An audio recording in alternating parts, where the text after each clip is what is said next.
Friends, union public service commission की तरफ से एक नोटिस जारी किया गया है। नोटिस है आपका वैकेंसी के रिलेटेड, जो कि निकला है central arm police force assistant commandant post के लिए है। तो चलिए देख लेते हैं इस पोस्ट के लिए कौन कौन एलिजिबल है, क्या क्या क्वालिफिकेशन मांगा गया है, एज लिमिट क्या दिया गया है और क्या मेडिकल स्टैंडर्ड रखा गया है और कब तक ये एप्लीकेशन भर सकते हैं और इसका एग्ज़ाम प्रोसीड्योर क्या रखा गया है। ठीक है, तो चलिए शुरू करते हैं। यहाँ पर फर्स्ट में आ जाता है एप्लीकेशन स्टार्टिंग डेट। जो स्टार्टिंग डेट रखा गया है वो एडवर्टाइजमेंट डेट को ही रखा गया है और लास्ट डेट रखा गया है 16/5/2023 को। ठीक है, तो चलिए नेक्स्ट देख लेते हैं। यहाँ पर कुछ इंपॉर्टेंट्स अपडेट दिया गया है, तो ये आप ध्यान से पढ़ लीजिएगा एप्लीकेशन भरते टाइम। तो उसमें भी कुछ बता देते हैं हम, जैसे कि आपका मॉडिफिकेशन ऑफ OTR प्रोफाइल। ठीक है, तो OTR का मतलब होता है वन टाइम रजिस्ट्रेशन। जब आप एप्लीकेशन भरने जाएंगे तो पहले आपको OTR करना पड़ता है, उसके बाद ही आप एप्लीकेशन फॉर्म भर सकते हैं। ठीक है, तो जो OTR जो प्रोफाइल है, इसमें कभी कभी अगर गलती हो जाता है तो उसके लिए भी मॉडिफिकेशन के लिए ऑप्शन दिया गया है, जो कि 23/5/2023 तक ही ओपन रहेगा। ठीक है, तो उसके बाद देख लेते हैं modification in application form other than OTR profile. तो जो कैंडिडेट एप्लीकेशन फॉर्म भरते टाइम गलती कर देते हैं उनके लिए भी ऑप्शन रखा गया है उस गलती को सुधार देने का। तो वो डेट रखा गया है 17/5/2023 से लेकर 23/5/2023 तक। ठीक है, तो ऑनलाइन एप्लीकेशन सबमिशन का जो लास्ट डेट है उसके बाद ही रखा गया है। तो मैं तो कहूँगा आप ठीक से ध्यान से भरिए, दोबारा क्रॉस चेक करके ही फिलअप कीजिए। अगर गलती हो जाता है तो आप एडिट कर लीजिएगा। ठीक है, उसके बाद क्या बताया गया है, कैंडिडेट को जो आईडी प्रूफ है उसका नंबर देना पड़ेगा एप्लीकेशन फॉर्म भरते टाइम। तो जो आईडी कार्ड का नंबर देंगे उसी आईडी कार्ड को ले जाके आपको एग्ज़ाम के टाइम दिखाना पड़ता है। ठीक है, तो ध्यान से भरिएगा, गलत मत भर दीजिएगा। तो जो ऑनलाइन एप्लीकेशन का लास्ट डेट है वो 16 मई 2023 तक है और शाम के 6 बजे तक है। ठीक है, तो इससे पहले ही आप आपका एप्लीकेशन सबमिट कर दीजिएगा।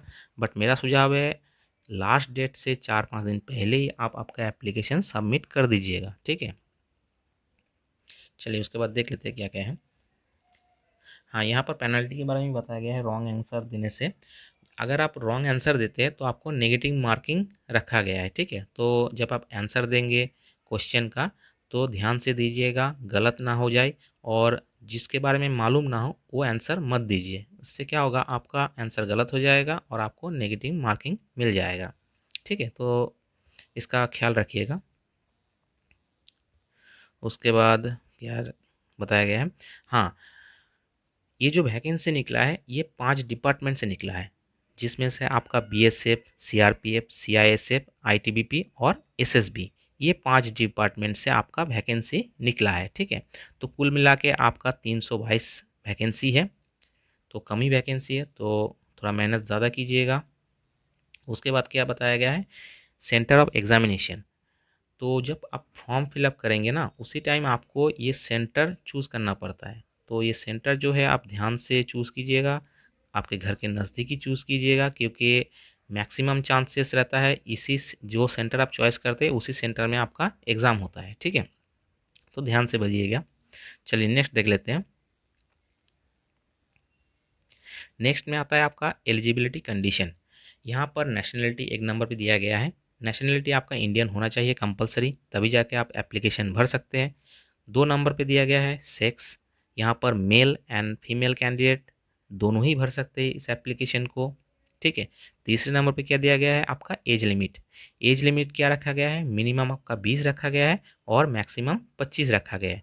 और ये आपका जो एज है ये काउंट किया जाएगा 1 अगस्त 2023 से।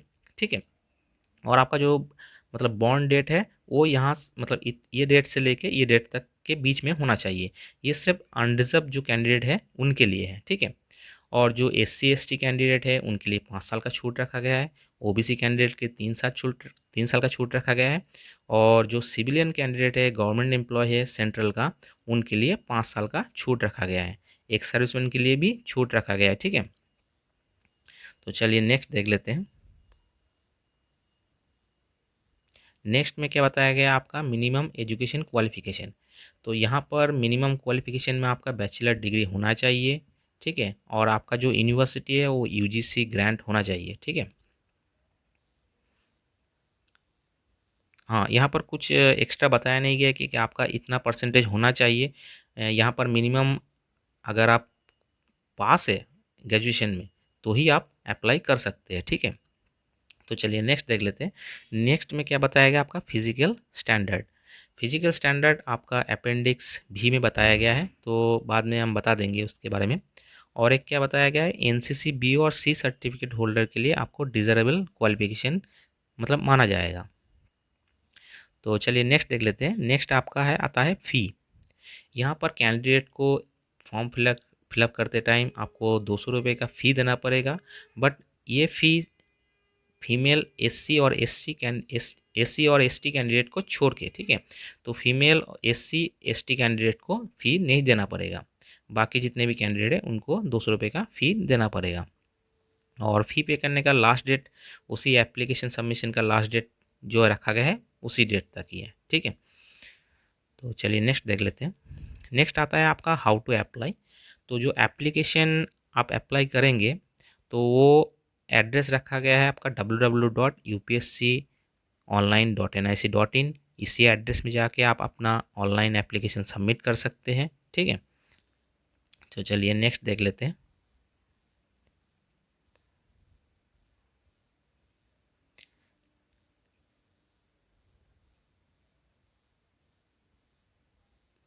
नेक्स्ट में क्या बताया गया आपका selection procedure scheme and syllabus of the examination, ठीक है।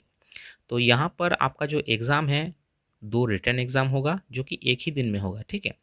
जो डेट रखा गया है वो 6 अगस्त 2023 को रखा गया है।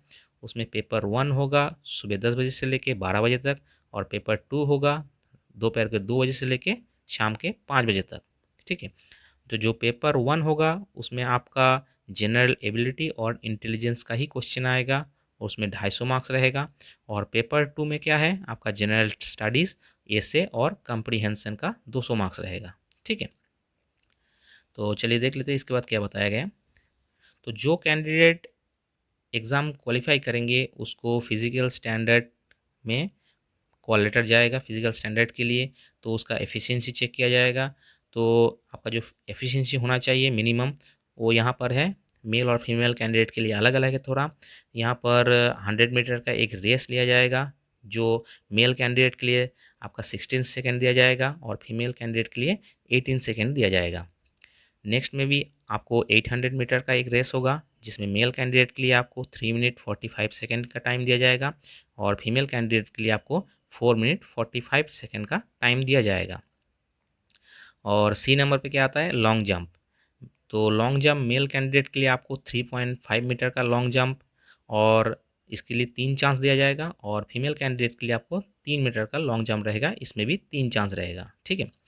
और फोर्थ नंबर पे क्या आ जाता है आपका शॉर्ट पुट। शॉर्ट पुट का मतलब होता है कुछ वेट दिया जाता है, जैसे कि 7.26 किलोग्राम का वेट दिया जाएगा। इस वेट को कुछ डिस्टेंस में जाके रखना पड़ता है, तो ये सिर्फ मेल कैंडिडेट के लिए है। और जो डिस्टेंस रखा गया है आपका 4.5 मीटर, और इसके लिए भी आपको 3 चांस ही दिया जाएगा, ठीक है। तो चलिए देख लेते हैं नेक्स्ट क्या बताया गया है। नेक्स्ट में बताया गया आपका इंटरव्यू और पर्सनैलिटी टेस्ट।